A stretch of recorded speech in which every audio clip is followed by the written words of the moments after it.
Hello, നമസ്കാരം. നമുക്കിന്ന് ഒരു പ്ലം കേക്ക് ഉണ്ടാക്കിയാലോ? അതിന് വേണ്ടിയിട്ട് 150 ഗ്രാം ബട്ടർ ചെറിയ പീസാക്കി മാറ്റി വയ്ക്കുക. അതിൻ്റെ തണുപ്പൊന്ന് മാറട്ടെ. അതിനിടയ്ക്ക് നമുക്ക് ഡ്രൈ ഇൻഗ്രീഡിയൻസ് ചേർത്ത് വയ്ക്കാം.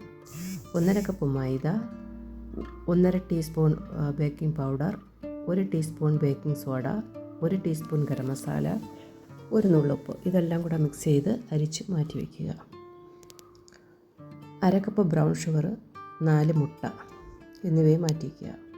അതിനുശേഷം നമ്മൾ ഈ ബട്ടറിൻ്റെ കൂടെ 2 ടേബിൾ സ്പൂൺ നെയ്യും ചേർത്ത് നന്നായിട്ട് ബീറ്റ് ചെയ്യുക. നല്ല സോഫ്റ്റ് ആവുന്നവരെ ബീറ്റ് ചെയ്യുക. എന്നിട്ട് ബ്രൗൺ ഷുഗർ കുറേശ്ശെയായിട്ട് ചേർത്ത് കൊടുക്കുക. ബ്രൗൺ ഷുഗർ ഒന്ന് പൊടിച്ച് ചേർക്കുന്നത് നല്ലതായിരിക്കും, പെട്ടെന്ന് മിക്സ് ആകാൻ വേണ്ടിയിട്ട്.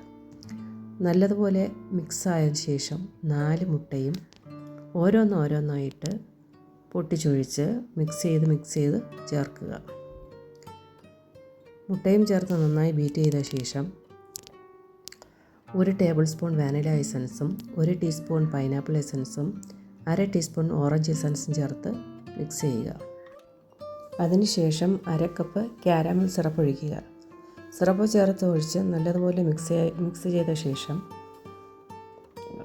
സിറപ്പ് ഒഴിക്കുമ്പോൾ ഒന്ന് പിരിഞ്ഞതുപോലെ ആകും, പക്ഷേ അതൊന്ന് അടിച്ചെടുക്കുമ്പോൾ ശരിയാകും. അതിനുശേഷം നട്ട്സ് എല്ലാം എടുത്ത് വയ്ക്കുക.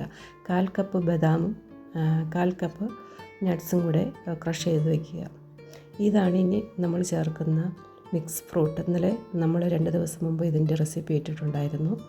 ഞാനിതിൻ്റെ ലിങ്ക് താഴെ ഇട്ടേക്കാം, എല്ലാവരും ഒന്ന് കണ്ടു നോക്കണേ. ഇനി നമ്മൾ 1.5 കപ്പ് മാവിന് 1.5 കപ്പ് ഫ്രൂട്ട്സാണ് ഞാനിവിടെ എടുക്കുന്നത്. ഈ മിക്സ് 1 കപ്പ് വേണമെങ്കിൽ ചേർക്കാം, പക്ഷേ 1.5 കപ്പ് ചേർക്കുമ്പോഴാണ് ശരിക്കും ആ ഫ്രൂട്ട്സ് നമുക്ക് അതിൻ്റെ ടേസ്റ്റ് കിട്ടുന്നത്. കൂടെ ഈ നട്ട്സും ചേർക്കുക. എന്നിട്ട് ഈ മാവിലോട്ട് ഫ്രൂട്ട്സ് ഇട്ട് കൈ കൊണ്ട് നല്ലതുപോലെ മിക്സ് ചെയ്ത് ചേർക്കുക. ഇങ്ങനെ നമ്മൾ ചേർക്കുന്നത് കൊണ്ട് ഈ ഫ്രൂട്ട്സ് ഒന്നും കേക്കിൻ്റെ അടിഭാഗത്ത് പോയി കിടക്കാതെ തുല്യമായ അളവിൽ കിട്ടും. നല്ലതുപോലെ മിക്സ് ആയതിന് ശേഷം 1 ടേബിൾ സ്പൂൺ ലെമൺ ജ്യൂസും ചേർത്ത് ഒന്നുകൂടി നല്ലതുപോലെ മിക്സ് ചെയ്യുക. നല്ലതുപോലെ മിക്സ് ചെയ്ത ശേഷം നമ്മൾ തയ്യാറാക്കി വെച്ചിരിക്കുന്ന കേക്ക് ടിന്നിൽ ഒരു 1/2 ടിന്നോളം മാവ് നിറച്ചാൽ മതിയാകും. അതിന് മുകളിൽ നട്ട്സ് നിരത്തി ഓവൻ 170 ഡിഗ്രി സെൽഷ്യസിൽ ഒരു 15 മിനിറ്റ് പ്രീ ഹീറ്റ് ചെയ്ത ശേഷം 160 ഡിഗ്രി സെൽഷ്യസിൽ കേക്ക് ടിന്ന് ഓവനിലോട്ട് വയ്ക്കുക. എനിക്കിത് ഏകദേശം ബേക്ക് ചെയ്യാൻ എടുത്തത് 1 ഹവറാണ്.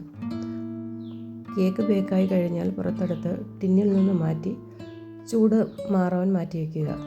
തണുത്ത ശേഷം ഇവിടെ ഞാനിപ്പോൾ ഈ കേക്ക് മുറിച്ചത് കാണിക്കാൻ വേണ്ടിയിട്ടാണ്. ഇത് കുറഞ്ഞ പക്ഷം ഒരു 2-3 ദിവസമെങ്കിലും ഈ കേക്ക് വെച്ചിരുന്നിട്ട് മുറിച്ചെടുക്കുമ്പോഴാണ് കേക്കിന് ടേസ്റ്റ് കൂടുന്നത്. പ്ലം കേക്കിൻ്റെ റെസിപ്പി എല്ലാവർക്കും ഇഷ്ടമായെന്ന് കരുതുന്നു. ലൈക്ക് ചെയ്യാനും ഷെയർ ചെയ്യാനും സബ് ചെയ്യാനും മറക്കല്ലേ. Thank you.